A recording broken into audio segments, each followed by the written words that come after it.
Here's how we use the new Truma INet X panel fitted to our Roller Team motorhomes. Wake it up by pressing the home button here. First of all, you'll get some information such as the internal temperature, some basic information on vehicle resources on the right hand side, and confirmation up here that we have mains power connected and we have Bluetooth capability. Go ahead now and press unlock screen. This takes us into the more detailed menu where we can access further information on our vehicle resources. Here we can see that the starter battery is 13 volts and the leisure battery is 13.6 volts. So that's because they're in the green, is really good. On this particular van at the moment, on our water system, we have no fresh water. We've currently drained it for the winter. We've got a little bit of waste in the tank here that we can view from this screen. If we want to refill the water, if you press refill, when you start filling the van, an alarm will sound to tell you that it's nearing being full. Like that.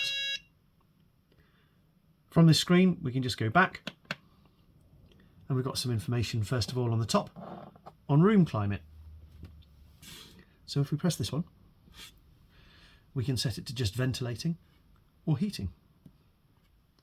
So with heating, it tells us the current temperature for the vehicle and the target temperature up here. Simply set the desired temperature by pressing this dial. Set it to fast, but you also need to choose what you're going to run it on. In this case, it's running on electricity.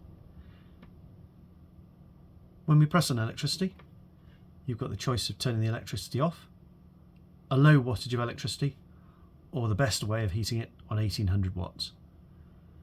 At present, you can also see that we've got the gas turned off. However, you could turn the gas on here as well. If we go back, while this is currently pulsing red, it will be continuing to heat.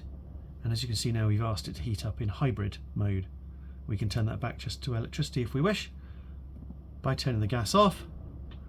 And when you go back to that original page, you'll see it's working just on electricity. So this will continue to heat until it reaches 22 degrees, whereupon it will just sit thermostatically and wait for the next drop in temperature. If we want to turn our boiler off, we can see here with this little icon that it's currently on and running. We turn it off up here and that will shut it down.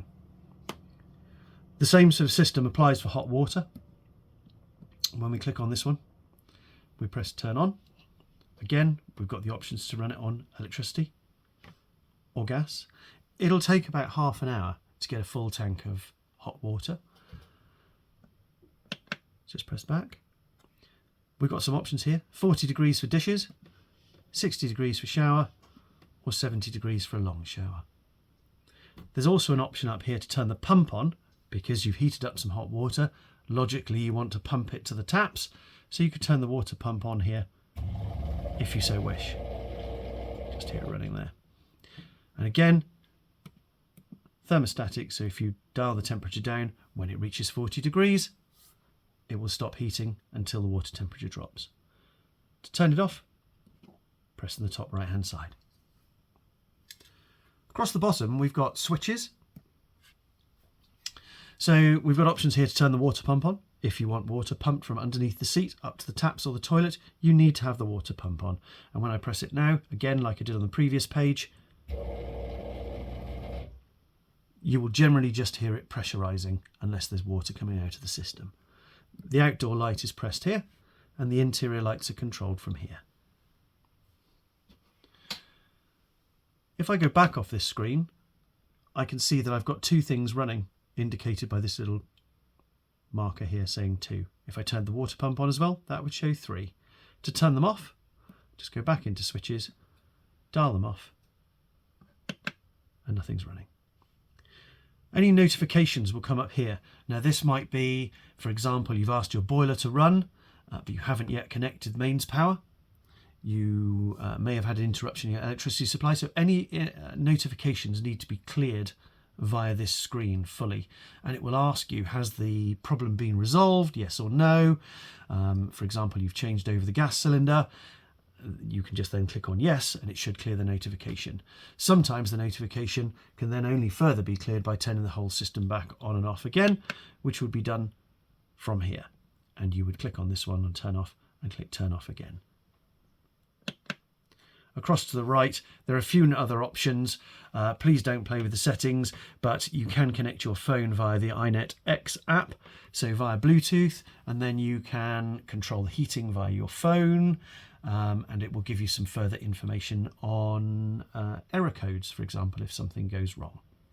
But that's basically it. If you're leaving the van for the day, we would recommend that you turn off certainly the water pump, so just make sure you've got nothing left on your switches. You can leave the heating on while you're out and about if you wish, especially if it's running on electricity. You just leave the van heated to a warm climate. But generally, if you're leaving the van for the day and going off for the whole day, we would suggest you turn it off here, and it'll shut down. Thank you very much.